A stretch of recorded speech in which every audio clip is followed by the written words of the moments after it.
Guys and dolls, I'm due to do my walk and talk. 2 seconds. I'm due to do my walk and talk. Or I just turn the video around the other way and talk into the camera, into the microphone, just sort of thing, and just let you see my walk. I'll probably do that tomorrow, so I will. But I'm just wanting to say again, thank you once again. Now I got a comment from a guy, negative, and he was like, stop doing videos and sort your head out, sort of thing, get help.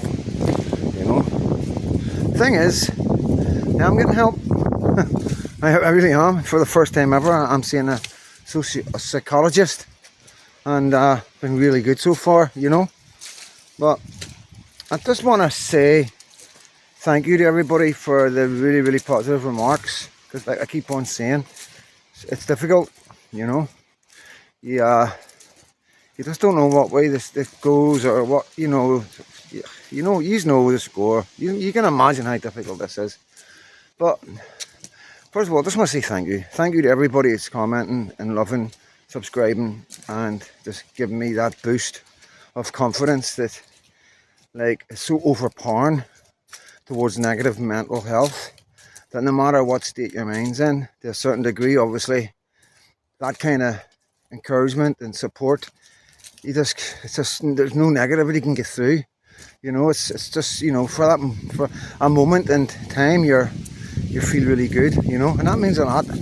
So it does, it really does. Little things like that do mean a lot. But what I want to say is that I may get a wee bit windy here, but then it'll come out. It's like a wee crossroads.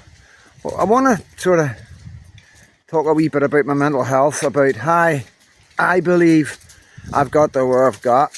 And I don't like the sound, like, I don't know how to say it. You know what I mean? It's like I'm trying to make things sound good, or like, I don't know. There's nothing good comes out of anything I've been through. And honestly, I know it's, to some people it might sound like that, but when I talk about it as it happens, when I think about it, when it happened, it breaks my heart.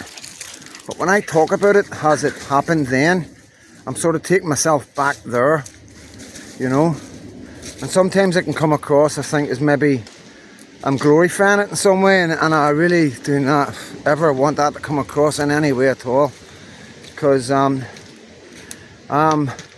though I'm not ashamed of what I've done in such a way, and I don't have any regrets, I do feel sorry and apologetic 100% to some people that I've affected in my life. There's definitely no two ways about it.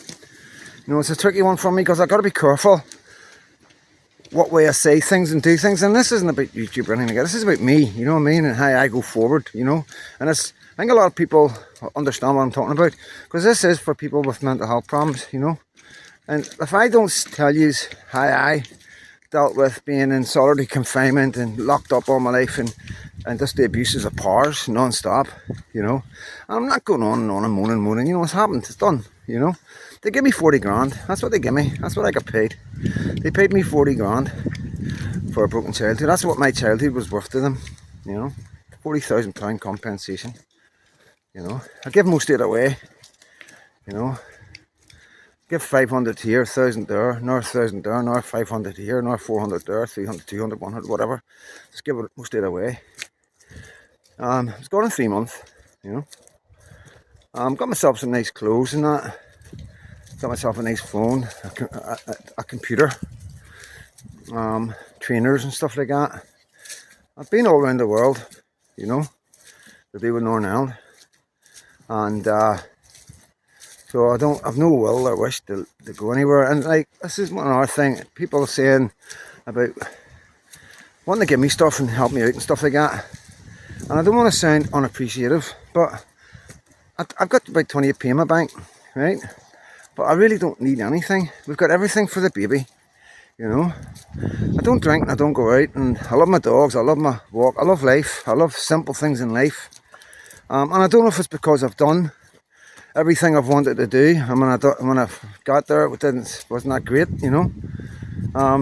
or whether just getting older or what. But I really don't need anything, you know. We get by, you know. I know how to cook potatoes and all that, you know what I mean. I like traditional foods, you know what I mean. I know how to get my whoopsies and everything, you know. Born and bred working class. I can live off nothing, you know what I mean. But yeah, it's I really don't want for anything, you know. I've never been able to stomach spicy food or anything like that, like Chinese's or Indians or anything like that. It's just, you know what I mean? So it's always been traditional. So I like my vegetables and potatoes, and they're quite cheap if you buy them in bulk. Yeah, so yeah, I don't want for nothing on it, but I really appreciate that. I really do appreciate it. But getting back to mental health, you know, to be honest with you, I think 20 all the time you don't think there's anything wrong with you. I always think I'm on top of my game, you know, and I've had people tell me that I wasn't. I've had people say to me, people that cared about me and loved me and were worried about me, get out of this, son. Yeah, that I was losing it, but you can't see it when it's happening to you. You just can't see it, and I don't even know how to explain that one, because how can you lose your mind and not realise it yourself? It's crazy, but I can only tell you what I know. The rest of you will have to research and do the work yourself. Hopefully this will start you off. Even if you're not suffering from mental health, and you might know somebody or you have a loved one, you know, because it comes in so many different forms, you know what I mean, and affects your life in so many different ways. Relationships, work. Like I've got a problem dealing with professionals. I think it's because I've got a high standard of professionals, because I've been brought up in care and social work and probation and prison officers and governors and all the rest of it. So I know, I expect when you're working in them kind of job and you're getting that kind of salary and living in the leafy suburbs that you're living in, I expect you to be good at your job, you know, because you're dealing with the most vulnerable. And this is another thing. You know, I've had fallouts with doctors, dentists, solicitors, you know, and, you know, alright, I suffer from mental health, but I can honestly tell you now that these are people that have been in my life that get by through in life by treating the most vulnerable however way they like.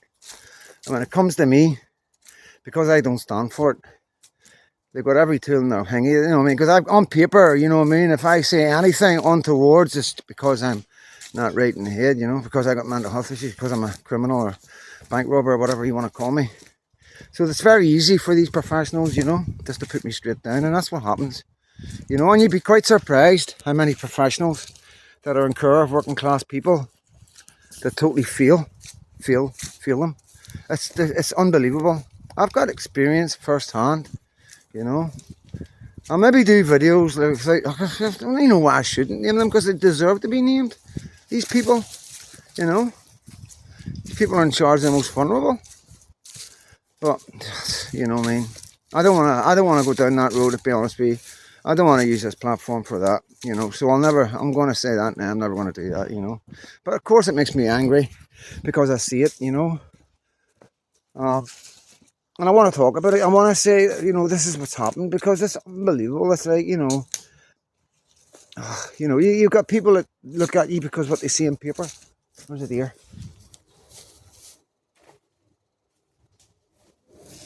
You catch it? Hope you caught that. Yeah, see, what else do I need? Oh, she's away. There must be another one. Billy, here, come here. Don't want her chasing deer. Come on. That's a young one. It's away. It's gone. Come on, girl. Can't chase deer. So sorry about that. Yeah, that's my day made. You know, that is genuinely my day made.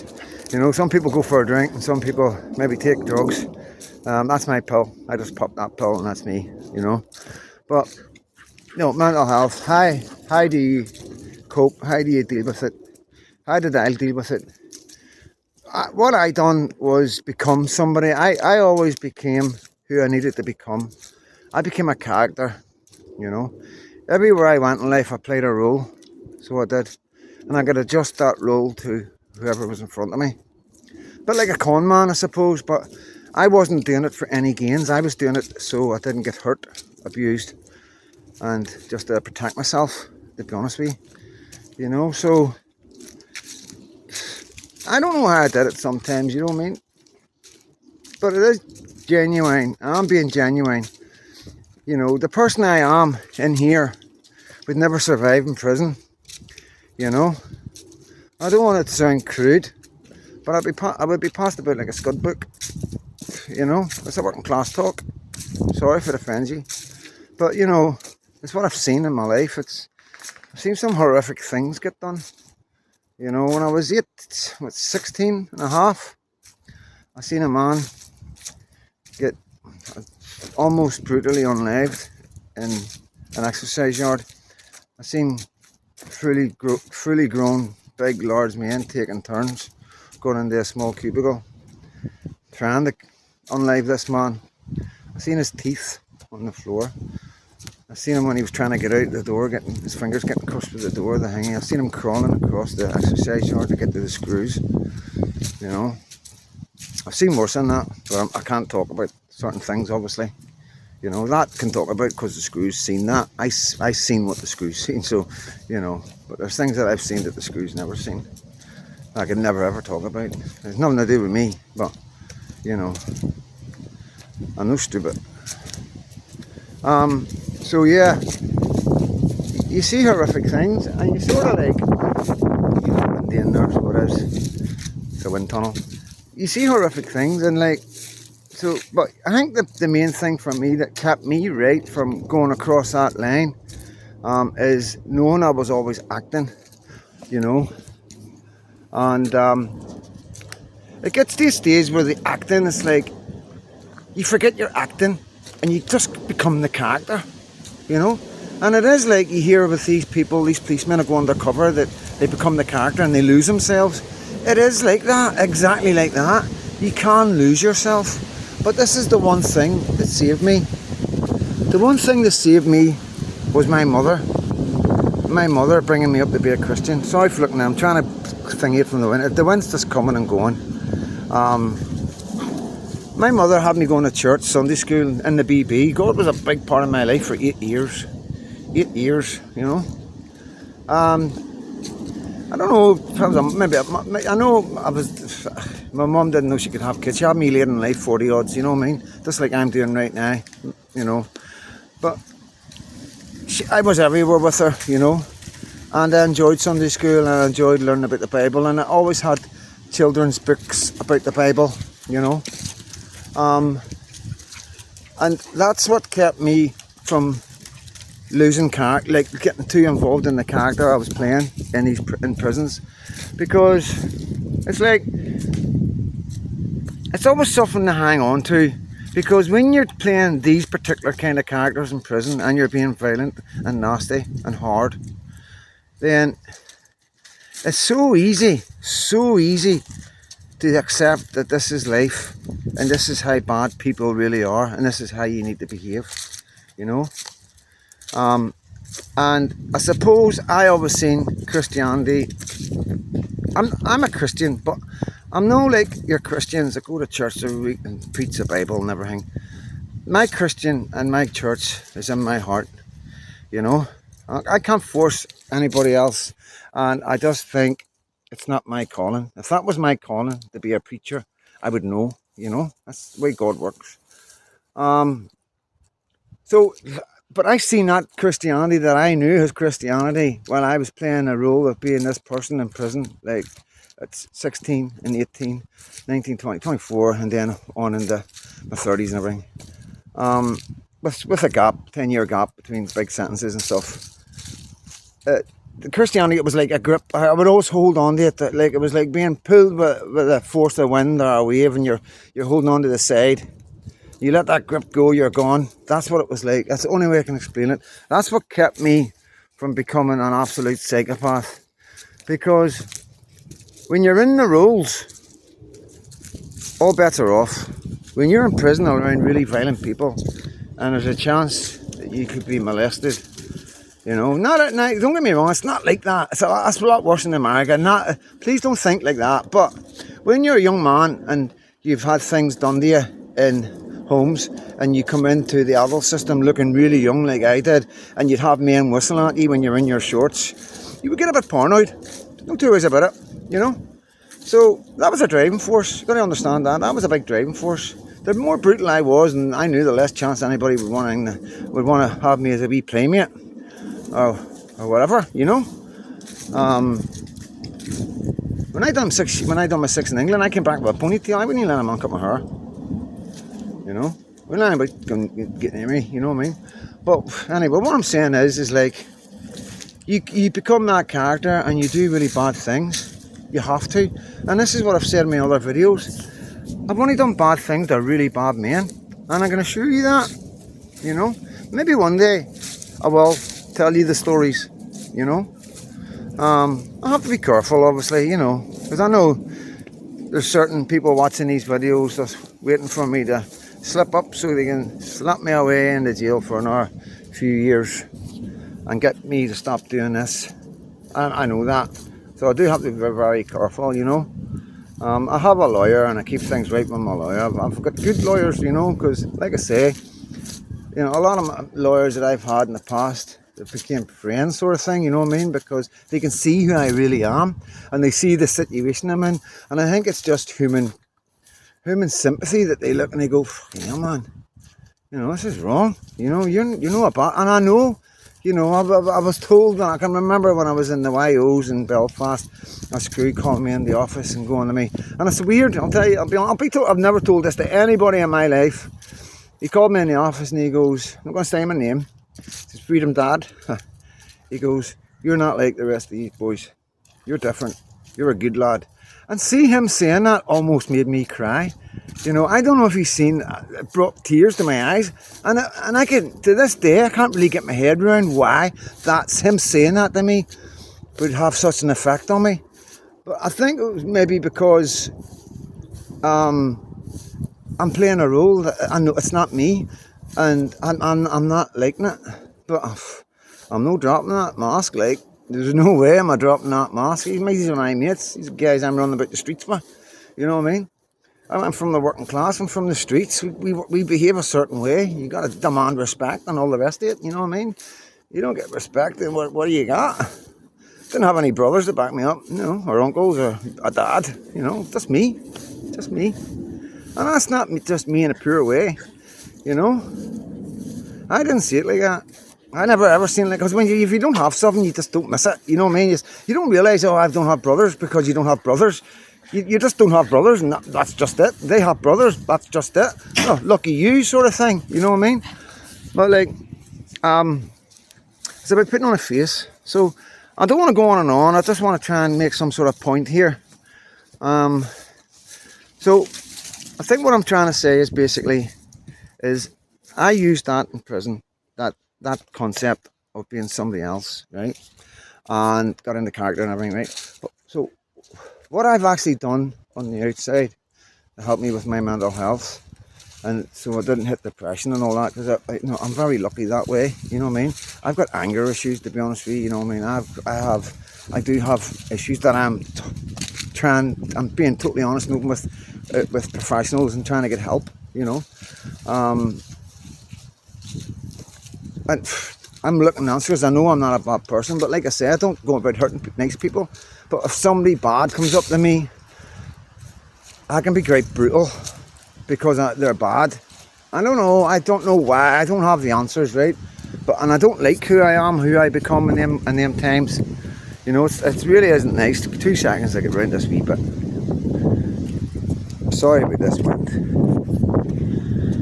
But what I'm trying to say to you is, right, if you're suffering from depression or there's stuff going on in your life, I want you to try and take something from what I'm saying, right? Try and pretend to be happy. Try and pretend, when you get up in the morning, a lot of people that are, sorry again, a lot of people that are unhappy wake up and think about unhappy thoughts. They think about all the bad things in their lives and everything that's going on, and what somebody said the other day and what they thought somebody thought of them, because a lot of stuff's in the head. Because I'll do another video about that, because a lot of stuff is in the head, what you think people are saying and thinking. That's a myth, you know. Nobody cares. It took me about 45 years to work that one out. Nobody cares.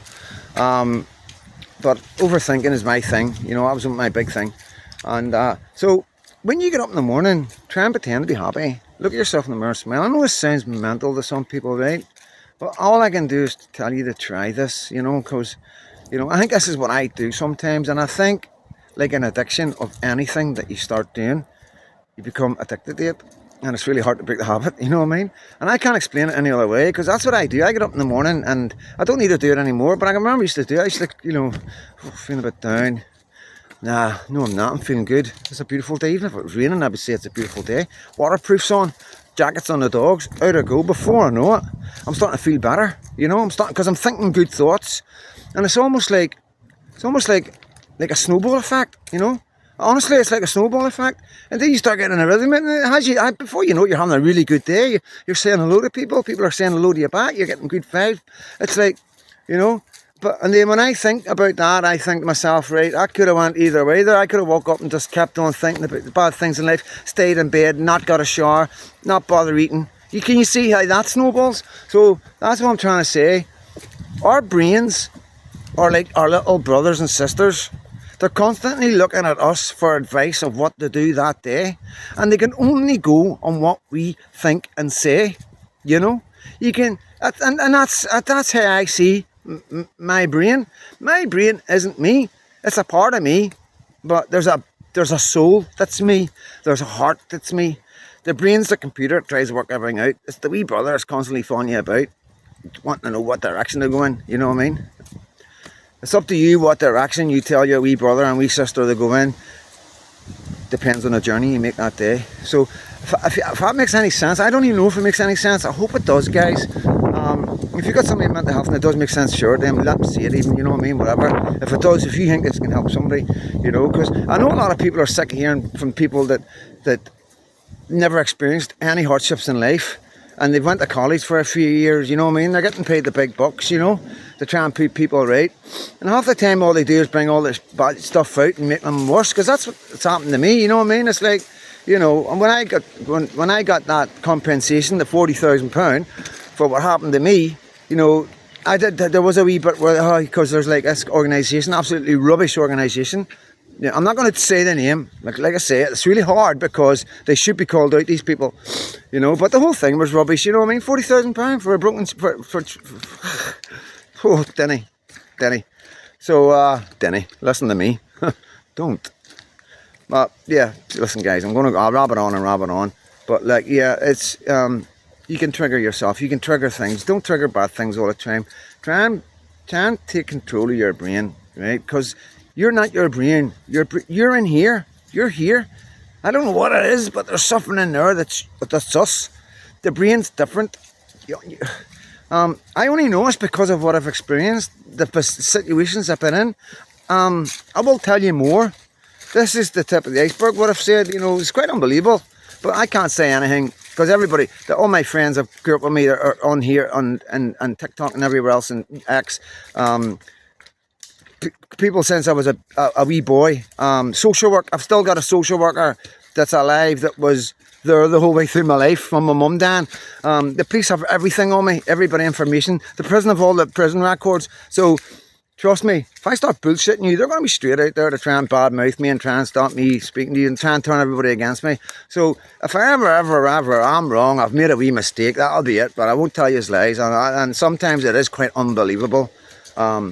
But this is the working class. This is what happens. There's thousands upon thousands of people like me. I promise you.